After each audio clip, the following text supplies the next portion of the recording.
മൂന്നാറിലെ പട്ടയം ഉടമകൾ ആരൊക്കെയാണെന്ന് സർക്കാർ കണ്ടെത്തണമെന്ന് ഹൈക്കോടതി. ഡിജിറ്റൽ സർവേ പൂർത്തിയാക്കണമെന്നും ഡിവിഷൻ ബെഞ്ച് സർക്കാരിന് നിർദ്ദേശം നൽകി.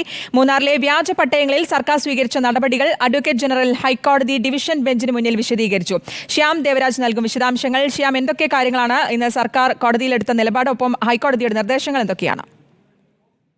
ഇക്കാര്യത്തിൽ ഏറ്റവും പ്രധാനപ്പെട്ടത് മൂന്നാറിലെ വ്യാജപ്പട്ടയങ്ങളുമായി ബന്ധപ്പെട്ട് നേരത്തെ തന്നെ ഹൈക്കോടതി ഒരു ഹർജി ഒരു കൂട്ടം ഹർജികൾ ഹൈക്കോടതിയുടെ പരിഗണനയിലുണ്ട്. ഇതിന്മേൽ വിശദീകരണം നൽകണമെന്ന കാര്യം അഡ്വക്കേറ്റ് ജനറലിനോട് കഴിഞ്ഞ തവണ ഹൈക്കോടതി ഡിവിഷൻ ബെഞ്ച് നിർദ്ദേശം നൽകിയിരുന്നു. ജസ്റ്റിസുമാരായ എ മുഹമ്മദ് മുഷ്താഖ് ഒപ്പം എസ് മനു എന്നിവരടങ്ങുന്ന ഡിവിഷൻ ബെഞ്ചാണ് ഈ നിർദ്ദേശം നൽകിയത്.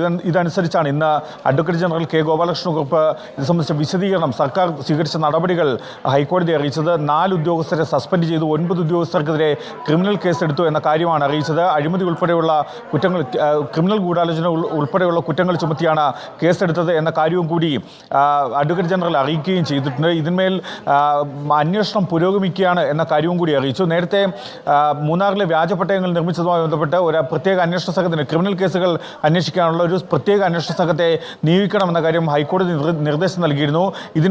ഇതിൻ്റെ ഈ പട്ടിക അല്ലെങ്കിൽ ഈ ടീം ആരൊക്കെ എന്നത് സംബന്ധിച്ച കാര്യം അറിയിക്കണമെന്നും സർക്കാരിനോട് നിർദ്ദേശം നൽകിയിരുന്നു. സർക്കാർ ഇക്കാര്യത്തിൽ ഈ ടീമിനെ അറിയിക്കുന്ന കാര്യത്തിൽ കൂടുതൽ സാവകാശം തേടിയിട്ടുണ്ട്. 2 ആഴ്ച സാവകാശം ഹൈക്കോടതി സർക്കാരിന് നൽകുകയും ചെയ്തു.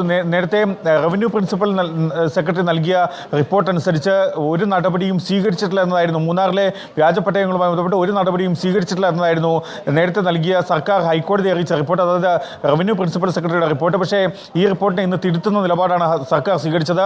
അതുകൊണ്ട് തന്നെയാണ് അഡ്വക്കേറ്റ് ജനറൽ നേരിട്ട് ഹാജരായി വിശദീകരണം നൽകിയതും 4 ഉദ്യോഗസ്ഥരെ സസ്പെൻഡ് ചെയ്തു, 9 ഉദ്യോഗസ്ഥർക്കെതിരെ ക്രിമിനൽ കേസെടുത്തു എന്ന കാര്യം അറിയിച്ചതും. ഇതിന്മേൽ ഇക്കാര്യങ്ങൾ വിശദമായ സത്യവാങ്മൂലത്തിലൂടെ നൽകാനാണ് ഇന്ന് ഡിവിഷൻ ബെഞ്ച് സർക്കാരിന് നിർദ്ദേശം നൽകിയത്.